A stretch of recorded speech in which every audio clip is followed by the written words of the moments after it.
Parliamentary inquiry. Yes, sir, go ahead. Apparently the whereabouts of our missing witness have been ascertained. He's appearing on GB News, which I guess is the network he works for outside of the Rayburn building. I just wonder if it would be consistent with the rules and the practice of our committee for us to send someone to invite him to come back, because I think we have 5 or 6 members who haven't questioned yet. Would that be all right if we sent someone to go alert him that there's still members waiting to do their questioning, just out of courtesy and respect for our colleagues? Well, the chair will make note that the witness has appeared voluntarily, he has left voluntarily, but in terms of going and asking him to come back, no objection there. Okay, if we could do it, if we could find him, and I'd like to submit for the record this clip from GB News: British free speech under threat. Nigel Farage says UK is an authoritarian state like North Korea. Without objection. Thank you. Gentleman yield? Yes, sir. The chair recognizes the representative from Vermont. Thank you, Mr. Chair. You know, I spent my August traveling around my state listening to Vermonters tell me what was on their minds, and there was one constant thread, and that was fear and concern for young people, for their safety, for their future. And parents kept asking me, will my kids ever be able to afford a house in this economy? Is it going to be safe for my kid to go to school? And are my kids safe online? Over and over again. And I want to tell you about one conversation I had with a high school student in Vermont who said to me, we all know that social media on our phones is hurting us. And in some instances, it's literally killing us. And what he wanted to say is, what are you doing about it? What are you doing about it?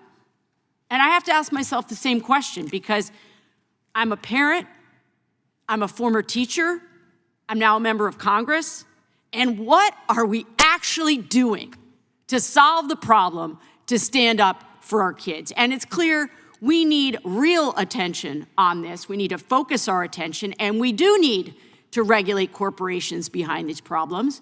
And we need real public oversight, yes, over the gun makers, yes, over financial speculators, but also big tech. Because polls show across the country, Americans overwhelmingly want us to take action on the harms that are hurting their kids. And yet here we are, first hearing back. We're not talking about the AI platforms that are leading kids to self-harm. We're not talking about the algorithms profiting off of teens' eating disorders.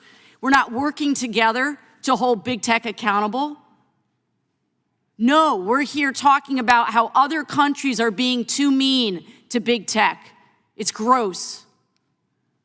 Professor Kay, thanks for being here. Can you briefly describe how the EU's Digital Services Act regulates social media content for children? So the DSA is a very big piece of legislation, a big regulation, but it gets to exactly the point that you're making, which is the DSA is the result of a years-long process of democratically Europe trying to figure out what's the response to the massive power of big tech over their information environments.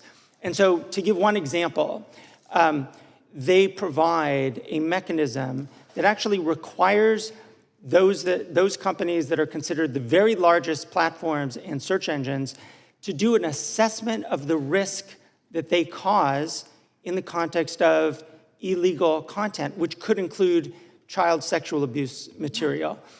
That is really only doing that basic risk assessment that we should imagine all companies would do. Exactly. And then based on that, they're actually obligated to take mitigating measures against them. So that's one example. Yeah, I mean, this is bare minimum stuff here, right? Mm-hmm. Bare minimum. Yep. Risk assessment. What are we subjecting our children to? Correct. And so in your assessment, does the EU prioritize protecting kids and teens from content related to suicide and self-harm?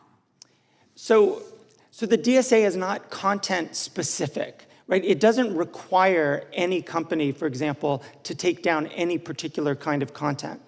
But in the risk assessment provision, it's pretty clear, and if you read the negotiating history around the DSA as well, it's pretty clear that this is one of the key issues that concerns Europeans and thus concerned the regulation as it was adopted. Thank you. I really appreciate you being here to balance this out. So look, we got to follow the money here, okay? I want to draw your attention here to the visual here, okay? Trump inauguration fund, Amazon, $1 million, Meta, $1 million, Google, $1 million, Microsoft, $1 million, Apple, $1 million, OpenAI, $1 million, and the list goes on. This hearing is not about making the internet a safer place for kids. It's about harassing Europeans who are trying to do something. No, it's imperfect, but they're trying something, and we sit here twiddling our thumbs. There has never been a more important time than now to create some basic rules for big tech. Our kids are more important than these billionaires and their shareholders, period. If we truly want to protect our kids, we have to push back on unrestrained corporate power and try to retain some moral clarity in this moment. Jill? I was told I would have more time because there was a member that went over by a minute. Sure, go right ahead. We should be looking at any country around the globe who is actually trying to do something. And no, should we copy exactly what they're doing? No, but we shouldn't stick our heads in the sand and say that, oh, there's nothing we can do here. We cannot maintain the status quo and then go back to our constituents and look these parents in the eye and say that we're actually doing our jobs. The solutions are right in front of us if we would actually do the work here in this committee. And I yield back.